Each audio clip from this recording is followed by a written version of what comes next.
We're learning that the Supreme Court has adjourned the stray dogs management case to November 7th, directing the amicus curiae, Gaurav Agarwal, to compile information submitted by all the states and union territories on key parameters, including the number of stray dogs, the dog bite cases, also animal shelters, sterilization and vaccination figures, and details of dogs kept in long-term shelters, along with each state's compliance status with earlier court orders.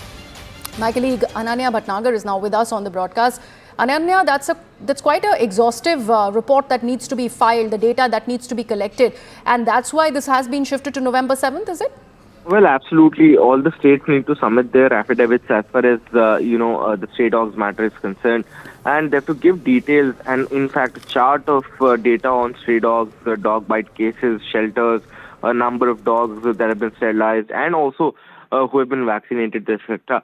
So all of this data needs to be compiled by, in fact, all of these states and to be submitted before, in fact, the topmost court of the country. Remember the last time the Supreme Court actually heard this matter, it had summoned the chief secretaries of all the states because a proper affidavits had not been filed by most of these states, and hence the Supreme Court had summoned the chief secretaries. However, today the Supreme Court, acting a little lenient, has exempted, in fact, the presence of the chief secretaries for the next date of hearing.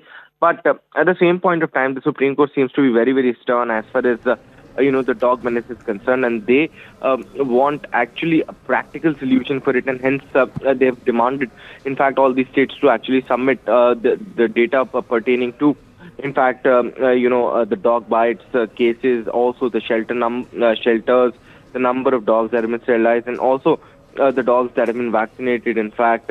And that is exactly why the Supreme Court wants every inch of the details so as to frame a pan-India policy. But what happens next and how it actually operates is something that we'll have to wait and watch for. Ananya, thank you so much for all of that information. We are now shifting our focus to some more